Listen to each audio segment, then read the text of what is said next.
فرما وَلَنَبْلُوَنَّكُمْ بِشَيْءٍ مِّنَ الْخَوْفِ وَالْجُوعِ وَنَقْصٍ مِّنَ الْأَمْوَالِ وَالْأَنفُسِ وَالثَّمَرَاتِ، کہ ہم تمہیں ضرور بالضرور آزمائیں گے، ہم تمہیں ضرور آزمائیں گے۔ ایسا نہیں کہ ہم اللہ رب العالمین سے کل قیامت کے دن کہہ دیں کہ ہم نے لا الہ الا اللہ محمد الرسول اللہ پڑھا تھا، ہمیں جنت جانے دیجیے۔ اگر لا الہ الا اللہ محمد الرسول اللہ پڑھنا کافی ہوتا، اللہ کے نبی صلی اللہ علیہ وسلم کے زمانے میں منافقین کلمہ نہیں پڑھتے تھے، پڑھتے تھے کلمہ، اور اللہ کے نبی صلی اللہ علیہ وسلم کی مجلس میں آتے تھے اور کہتے تھے قالوا نشہد انک لرسول اللہ، کہ ہم گواہی دیتے ہیں یہ اللہ کے رسول ہیں۔ اور منافقین اللہ کے نبی صلی اللہ علیہ وسلم کے زمانے میں نمازیں بھی پڑھتے تھے اور ہم سے زیادہ نمازیں پڑھتے تھے۔ آج مسلمان تو جمعہ نمازیں پڑھتے ہیں، جمعے کے جمعے جاتے ہیں، پورا ایک ہفتہ مسجد سے دور رہتے ہیں، ان کو معلوم نہیں کہ مسجد میں کیا ہو رہا ہے کیا نہیں ہو رہا، ان کو اس سے کوئی لینا دینا ہی نہیں ہے۔ وہ صرف جمعے کے جمعے جاتے ہیں، اور جمعے کے دن اتنا گھٹیا ماحول بنا کے رکھ دیا کہ 2 رکعت پڑھ کے باہر چلے جاتے ہیں۔ اگر ہم اللہ کے نبی صلی اللہ علیہ وسلم کے زمانے کی تاریخ پڑھتے، آپ ان کے واقعات پڑھتے، صحابہ کرام رضی اللہ عنہ اجمعین کی زندگی پڑھتے، دیکھتے ہم سے زیادہ منافقین نمازیں پڑھتے تھے۔ اللہ کے نبی صلی اللہ علیہ وسلم نے کیا فرمایا کہ دو نمازیں منافقین پر بھاری ہیں کہ وہ دو نمازوں میں نہیں آتے، عشاء کی نماز میں اور فجر کی نماز میں وہ نہیں آتے، یا سستی کرتے ہیں، کاہلی کرتے ہیں، 2 نمازیں۔ اور اب ہم اپنا حال دیکھیں تو کتنی نمازیں پڑھتے ہیں۔ اللہ کے نبی صلی اللہ علیہ وسلم اعلان کر رہے ہیں کہ 2 نمازیں منافقین پر بھاری ہیں، جو 2 نمازوں میں سستی کرے، کاہلی کرے، منافق ہے۔ اور منافق کی سزا قرآن پاک میں فرمایا ان المنافقین فی الدرک الاسفل من النار، کہ منافقین جہنم کے سب سے نچلے طبقے کے اندر داخل ہوں گے۔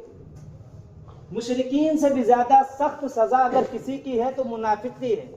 منافقین اللہ کے نبی صلی اللہ علیہ وسلم کے زمانے میں نمازیں پڑھتے تھے، ہم سے زیادہ نمازیں پڑھتے تھے۔ ہم تو جملہ یہ کہہ دیتے ہیں کہ ہم اللہ کے رسول صلی اللہ علیہ وسلم کے زمانے میں کاش ہم ہوتے، اگر ہم اللہ کے نبی صلی اللہ علیہ وسلم کے زمانے میں ہوتے، سچ بتاؤ ہم کس صف میں کھڑے ہوتے۔ امام غزالی علیہ الرحمہ نے لکھا کہ جب یہ جملہ میں سنتا ہوں کہ لوگ کہتے ہیں کہ ہم اللہ کے نبی صلی اللہ علیہ وسلم کے زمانے میں پیدا ہوتے، میں کانپ جاتا ہوں۔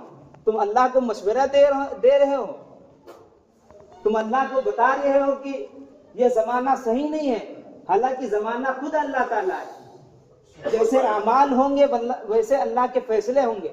ہم اپنی کرتوت اور اپنے اعمال دیکھیں، پھر اللہ پر انگلی اٹھائیں، پھر دین پر انگلی اٹھائیں، دین کے جاننے والوں پر انگلی اٹھائیں۔ اپنے اعمال دیکھیں ہمارے کیسے، جیسے تمہارے اعمال ہوں گے ویسے اللہ کے فیصلے ہوں گے۔ کل صحابہ کرام رضی اللہ عنہ اجمعین کے اعمال ایسے تھے، اللہ کو راضی کرنے والے تھے، اللہ کو خوش کرنے والے اعمال تھے۔ 313 نکل کر آئے میدان جنگ میں، پوری دنیا کا کفر ایک طرف ہے لیکن سچے مسلمان تھے۔ آج تو ہم لاکھوں کروڑوں میں ہیں، اربوں میں ہیں، لیکن کیا حیثیت ہے ہماری؟ جو چاہے جتنے مار کے چلا جائے، کوئی پوچھنے والا نہیں، جو چاہے جتنے جیلوں کے اندر بند کر دے، کوئی پوچھنے والا نہیں۔ ہم اپنے اعمال دیکھیں، کیا ہم اپنے گریبان کے اندر جھانک کے دیکھیں ہم مسلمان ہیں؟ اللہ فرماتے ہیں وَمَا يُؤْمِنُ أَكْثَرُهُم بِاللَّهِ إِلَّا وَهُم مُشْرِكُونَ، مسلمانوں میں ایسے ہیں جو کہتے ہیں کہ ہم مومن ہیں لیکن مشرک ہیں۔ اللہ کے نبی صلی اللہ علیہ وسلم کے زمانے میں بھی تھے، آتے تھے، کہتے قالت الاعراب آمنا، کہ ہم ایمان لائے۔ اللہ نے کہا ان سے کہہ دو وَلَكِنْ قُولُوا أَسْلَمْنَا، یہ کہیں کہ ہم مسلمان ہیں بس۔ اور مسلمانوں کے ساتھ اللہ کا کوئی وعدہ ہے ہی نہیں، اللہ کا وعدہ تو ایمان والوں کے ساتھ ہے۔ اللہ کا